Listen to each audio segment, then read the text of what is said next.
அனைவருக்கும் வணக்கம். சற்று முன்பு தமிழக அரசு இன்று வெளியிட்டுள்ள 18 முக்கியமான அறிவிப்புகள் என்னென்ன என்பதை பற்றி தான் நம்ம இந்த வீடியோவில் டீட்டெயிலாக பார்க்க போகிறோம். ஸோ முடிந்த அளவுக்கு இந்த வீடியோவை ஸ்கிப் பண்ணாமல் முழுமையாக பாருங்கள். இந்த வீடியோக்குள்ளே போகிறதுக்கு முன்னாடி இந்த வீடியோக்கு ஒரு லைக் பட்டனை ப்ரெஸ் பண்ணிடுங்க. நீங்கள் இதுவரைக்கும் அந்த சேனலை சப்ஸ்கிரைப் பண்ணாமல் இருந்தீங்கன்னா மறக்காமல் சப்ஸ்கிரைப் பண்ணிக்கோங்க. கூடவே அந்த பெல் சிம்பிளையும் மறக்காமல் கிளிக் பண்ணிக்கோங்க. சரி, வாங்க இப்போ நாம் வீடியோக்குள்ளே போகலாம். முதல் அறிவிப்பு: 10ஆம் வகுப்பு சமூக அறிவியல் தேர்வில் ஒரு மதிப்பெண் வினாவில் 4வது கேள்விக்கு விடை அளித்திருந்தாலே ஒரு மதிப்பெண் வழங்கப்படும் என அறிவிக்கப்பட்டுள்ளது. ஜோதிபா பூலே குறித்த கேள்விக்கு விடை அளித்திருந்தால் ஒரு மதிப்பெண் வழங்கப்படும் என அறிவிக்கப்பட்டுள்ளது. 10ஆம் வகுப்பு பொதுத் தேர்வு விடைத்தாள் திருத்தும் பணி நடைபெறும் நிலையில் தேர்வுகள் துறை தகவல் தெரிவித்துள்ளது. இரண்டாவது அறிவிப்பு: இன்று ஏப்ரல் 22ஆம் தேதி முதல் தொடங்குகிறது பாலிடெக்னிக் டிப்ளமோ படிப்புக்கான செமஸ்டர் தேர்வுகள். தொழில்நுட்ப கல்வித்துறை அறிவித்துள்ளது. முதல் செமஸ்டர் தேர்வுகள் ஏப்ரல் 23ஆம் தேதி தொடங்கி 29ஆம் தேதி வரையும், இரண்டாவது செமஸ்டர் தேர்வுகள் ஏப்ரல் 22ஆம் தேதி முதல் மே மாதம் 9ஆம் தேதி வரையும் நடைபெற உள்ளது. தேர்வு கால அட்டவணையை tte.in.government.in என்ற இணையதளத்தில் வெளியிடப்பட்டுள்ளது. மூன்றாவது அறிவிப்பு: தமிழ்நாடு மருத்துவத்துறை 4 ஆண்டுகளில் 255 விருதுகளை பெற்றுள்ளது. 26 மருத்துவ நூல்களை தமிழாக்கம் செய்யும் பணி நடைபெற்று வருகிறது. அமைச்சரான மா. சுப்பிரமணியன் கூறியிருக்கிறார். மேலும் மாநிலம் முழுவதும் போதை மருந்துகளின் நடமாட்டத்தை கண்காணிக்க பறக்கும் படைகள் அமைக்கப்படும் எனவும், HIV தொற்றால் பாதிக்கப்பட்ட 18 வயதிற்கு கீழ் உள்ள 7618 குழந்தைகளுக்கு மாதம் 1000 ரூபாய் உதவித்தொகை வழங்கப்படும் எனவும் அமைச்சரான மா. சுப்பிரமணியன் அறிவித்திருக்கிறார். நான்காவது அறிவிப்பு: நீலகிரியில் இன்று முதல் இ-பாஸ் நடைமுறை 4 சோதனை சாவடிகளில் மட்டுமே இருக்கும் என்று மாவட்ட நிர்வாகம் அறிவித்துள்ளது.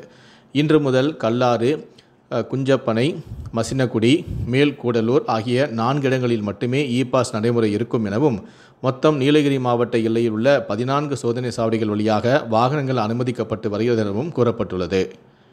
ஐந்தாவது அறிவிப்பு: சென்னை பல்கலைக்கழகத்தில் முதுநிலை படிப்புக்கு ஏப்ரல் 23ஆம் தேதி முதல் விண்ணப்பிக்கலாம் என அறிவிக்கப்பட்டுள்ளது. சென்னை பல்கலைக்கழகத்தின் www.unom.ac.in என்ற இணையதளத்தில் மாணவர்கள் விண்ணப்பிக்கலாம்.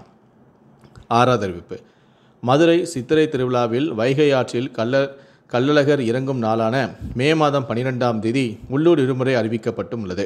மதுரை சித்திரை திருவிழாவின் நிகர நிகழ்ச்சியாக மே 12ஆம் தேதி திங்கட்கிழமை காலை 6:05 மணிக்குள் கள்ளழகர் தங்க குதிரை வாகனத்தில் வைகை ஆற்றில் இறங்குகிறார். இந்த விழாவில் மதுரை மட்டுமின்றி மாநிலத்தின் பல்வேறு பகுதிகளிலிருந்தும் லட்சக்கணக்கான பக்தர்கள் கலந்து கொள்வார்கள். இந்த விழாவையொட்டி மதுரை மாவட்டத்திற்கு மே மாதம் 12ஆம் தேதி உள்ளூர் விடுமுறை அறிவித்து மாவட்ட கலெக்டரான சங்கீதா உத்தரவிட்டிருக்கிறார்.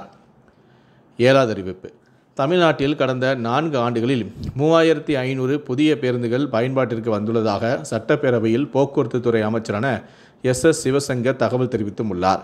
புதிய பேருந்துகள் வரவர 15 ஆண்டுகள் பழமையான பேருந்துகள் மாற்றப்பட்டு வருவதாகவும் அவர் தெரிவித்துள்ளார்.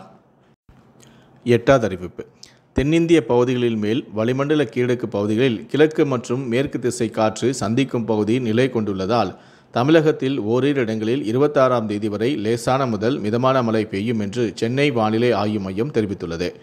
வெப்பநிலையை பொறுத்தவரையில் தமிழகம், புதுச்சேரியில் இயல்பை விட 2 டிகிரி செல்சியஸ் முதல் 3 டிகிரி செல்சியஸ் வரையில் அதிகரித்து காணப்படும் எனவும், அதிக வெப்பநிலையும் அதிக ஈரப்பதமும் குறைந்தபட்ச வெப்பநிலையும் இயல்பை விட ஒரு சில இடங்களில் 3 டிகிரி வரை அதிகரிக்கும் என்பதால் அசௌகரியம் ஏற்படலாம் எனவும், ஒரு சில இடங்களில் அதிகரித்து காணப்பட்ட வெயில் காரணமாக பல்வேறு இடங்களில் சிலர் மயங்கியும் இருந்துள்ளனர். இதனால் வெயில் நேரத்தில் வெளியில் வர வேண்டாம் எனவும் அறிவுறுத்தப்பட்டிருக்கிறார்கள். 9வது அறிவிப்பு: உறையூரில் கழிவுநீர் கலந்த குடிநீரால் 3 பேர் உயிர்ந்தார்கள் என்பது ஆதாரமற்ற செய்தி என அமைச்சரான KN நேரு தெரிவித்திருக்கிறார். திருச்சி மாநகராட்சியில் குடிநீரில் கழிவுநீர் கலந்ததாக வெளியானதற்கு ஆய்வு மேற்கொள்ளப்பட்டது எனவும், பிரியங்கா என்ற குழந்தை இறந்ததற்கு கழிவுநீர்தான் காரணம் என்பது ஆதாரம் இல்லை எனவும் அவர் கூறியுள்ளார்.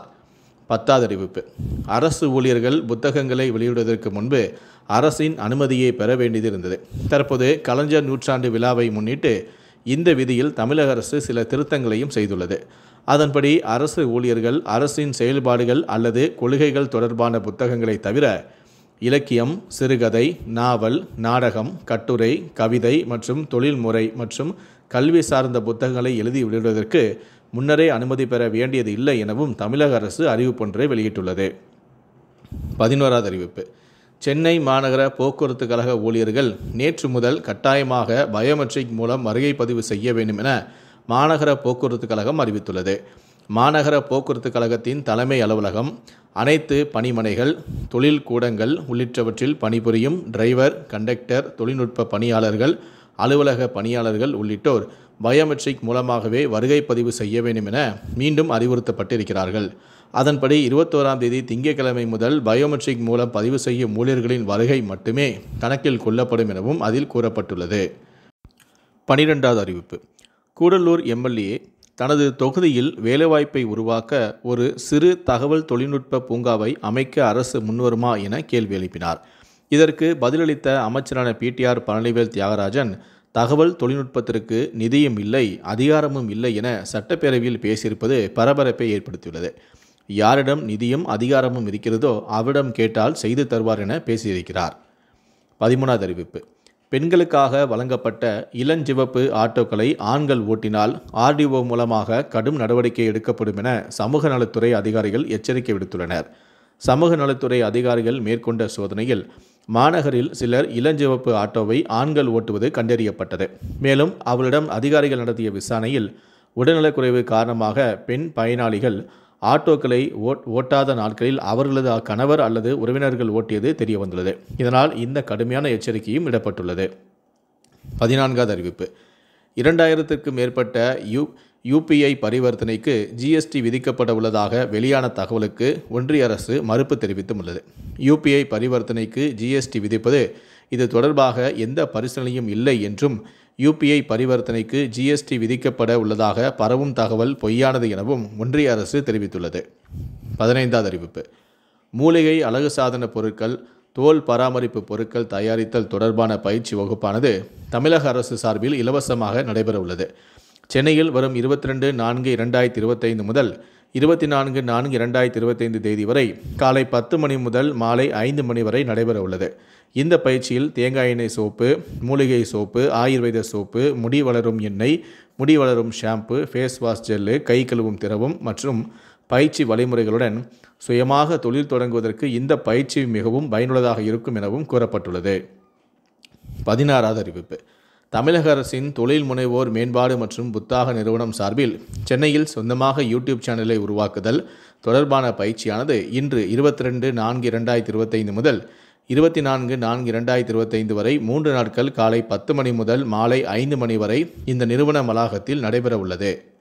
17வது அறிவிப்பு. சென்னையில் குழாய் மூலமாக வீடுகளுக்கு இயற்கை எரிவாயு வழங்கும் 48 கோடி ரூபாய் மதிப்புள்ள திட்டத்திற்கு தமிழ்நாடு கடற்கரை ஒழுங்குமுறை மேலாண்மை ஆணையம் அனுமதி அளித்துள்ளது. நீலாங்கரை, திருவான்மையூர், அடையாறு, சேப்பாக்கம் உள்ளிட்ட பகுதிகளில் குழாய்களை பதிக்க அனுமதி வழங்கப்பட்டும் உள்ளது. சுற்றுச்சூழலை பாதுகாக்கவும் இறக்குமதி செலவை குறைக்கவும் குழாய் மூலமாக எரிவாயு விநியோக திட்டம் வகுக்கப்பட்டும் உள்ளது. கடைசியாக 18வது அறிவிப்பு. வேறு மொழியை பயிற்று மொழியாக கொண்டு தமிழில் தேர்வு எழுதியோருக்கு அரசு வேலையில் முன்னுரிமை இல்லை என்று தமிழக அரசு அரசாணையை வெளியிட்டுள்ளது. இது குறித்து அரசு தலைமைச் செயலாளரான முருகானந்தம் பிறப்பித்த அரசாணையில் முழுவதுமாக தமிழ் வழியில் பயின்றவர்களுக்கே தமிழ் வழியில் படித்தவர்களுக்கான பணியில் 20% முன்னுரிமை அளிக்கப்படும் எனவும் கூறியுள்ளார். இந்த 18 அறிவிப்புகளை பற்றிய உங்களுடைய கருத்துக்கள் என்ன அப்படிங்கிறத கீழே இருக்கக்கூடிய கமெண்ட் செக்ஷனில் மறக்காமல் சொல்லுங்கள். முடிந்த அளவுக்கு இந்த வீடியோவை மற்றவங்களுக்கும் ஷேர் பண்ணுங்கள்.